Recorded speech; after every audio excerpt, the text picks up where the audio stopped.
आप सभी को मेरा जय श्री राम, जय हनुमान जी महाराज। और आज का पावन और मंगल दिवस, आज मंगलवार है। महामंगलवार की समाप्ति तो लगभग अब हो चुकी है और अब आज से सामान्य मंगलवार, महामंगलवार समाप्त हो चुका है। और चलिए हम आज बात करते हैं विषय पर कि आखिर प्रेत, भूत, प्रेत, जिन या फिर चुड़ैल, नज़र लगना, आखिर ये किन पर हावी होते हैं? कैसे भूत प्रेत किसी के शरीर में प्रवेश कर जाते हैं बहुत ही आसानी से। बहुत सारे लोग, जो लोग गाँव से होंगे वो लोग अधिकतर जानते हैं इस बात को, शहर वाले शायद नहीं जानते होंगे। फिर कुछ लोग ऐसे होंगे जो जानते होंगे। हाँ, वास्तव में भूत प्रेत होते हैं तो वह शरीर में अंदर इंटर कर जाते हैं, उन्हें पता ही नहीं होता है। मतलब वो लोग जब प्रेत चला जाता है ना शरीर के अंदर, तो फिर लोग बड़ा अजीब सी हरकतें किया करते हैं। बहुत सारे लोग, जो लोग गांव से होंगे वो लोग जानते हैं इस बात को। जब प्रेत शरीर के अंदर आता है तो फिर वह अपना हुक्म चलाता है शरीर के ऊपर। फिर वो कुछ भी करवा सकता है, गंदे कार्य करवा सकता है, या फिर ये कह लीजिए आप, कुछ प्रेत ऐसे होते हैं जो गालियाँ देते हैं या फिर पागल कर देते हैं। इस प्रकार की कारण हो सकते हैं जब प्रेत शरीर के अंदर प्रवेश करता है। अब हम बात करते हैं कि आखिर यह प्रेत आखिर किन लोगों पर हावी हो जाता है। देखिए, सर्वप्रथम जब आप लोग, ये जो आपका आहार है ना, जो आपका भोजन है, यदि आप सात्विक भोजन करते हैं तो फिर प्रेत इतना जल्दी आपके अंदर आ नहीं सकता। जो लोग सात्विकता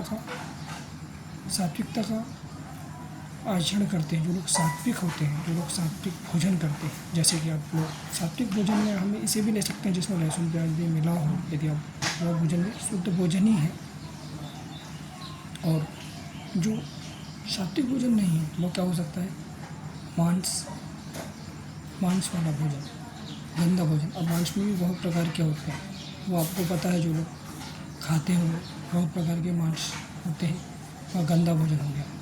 दूसरा, आपका जो लोग पुरुष वर्ग में होंगे, और यार आजकल तो महिलाएं भी, बहुत सारे लोग शराब का सेवन कर रहे हैं, और शराब जो लोग पीते हैं तो उनके ऊपर भी कलयुग तो स्वयं राक्षसी है, दैत्य है, तो वो भी उसी का ही प्रभाव, आप कह लीजिए कि उसी के प्रभाव से जो है आपके शरीर के अंदर भूत प्रेत, जिन और मलिन शक्तियाँ आपके शरीर के अंदर प्रवेश कर जाती हैं।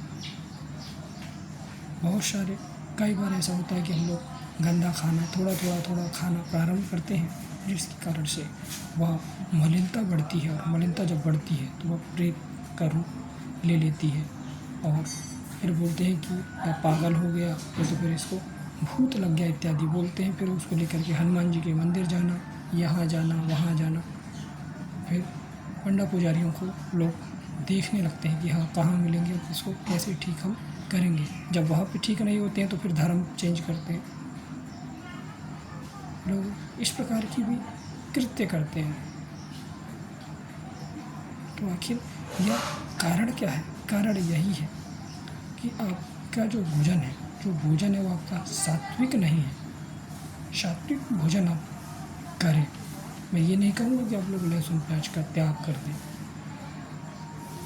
हाँ, वो लोग त्याग करें जो लोग की भक्ति में आगे बढ़ना चाहते हैं, जो लोग साधनाएं करना चाहते हैं। जो लोग साधनाएं करते हैं उनके लिए यह विशेष है कि आप लोग लहसुन प्याज का त्याग आपको करना ही पड़ेगा, तभी आप जीवन में आगे बढ़ पाएंगे, तभी आप साधनाएं कर पाएंगे। पूजा पाठ तो आप वैसे भी आप करते ही हैं, लहसुन प्याज खाते हैं, तो पूजा पाठ तो आप करते ही हैं, तो वो तो आप करेंगे। लेकिन साधना की जब बात आती है तब फिर आपका नियम चेंज हो जाता है, फिर आपका हर एक चीज़ें चेंज होंगी, फिर आपके सभी नियम चेंज हो जाएंगे। जो आप अभी नॉर्मल लाइफ जो आप जी रहे हैं, जिसमें आप भक्ति कर रहे हैं, यदि आप भक्ति से जो आप पूजा पाठ कर रहे हैं उससे यदि आप ऊपर जाना चाहते हैं, आप लोग साधनाएं करना चाहते हैं, तो उसमें फिर ये बातें लागू होती हैं कि आप फिर पूर्णतः आप ये कह लीजिए कि आप शुद्ध भोजन, सात्विक भोजन आपको करना होगा। मतलब बिना लहसुन प्याज के आपको भोजन करना होगा। अभी तो बहुत सारे लोग खाते ही हैं, वह भी एक प्रकार से शुद्ध भोजन ही है। और जो लोग गंदा भोजन जो कर रहे हैं, जो गंदा आचरण कर रहे हैं, इसी की वजह से भूत और प्रेत आपके शरीर पर हावी हो जाते हैं। बस वही मलिनता है आपके अंदर। मेन जो जड़ है, भूत प्रेत मलिनता को बढ़ावा देना और अपने शरीर के अंदर प्रवेश करवाना, मेन कारण यही होता है कि आप सात्विकता में नहीं रहते हैं और ना ही सात्विक भोजन आप करते हैं। बस यही वजह होती है। भूत प्रेत हमारे शरीर के अंदर प्रवेश कर जाते हैं और आपका दिमाग बुद्धि सब भ्रष्ट कर देते हैं और आपके परिवार में पूरा उथल पुथल कर देते हैं। तो जो लोग वीडियो देख रहे हैं उनसे अनुग्रह है मेरा कि आप लोग सात्विक भोजन करें, मांस इत्यादि का भक्षण आप लोग ना करें, मांस इत्यादि आप ना खाएं। जो लोग शराब पी रहे होंगे तो उनसे भी भैयाओं से मेरा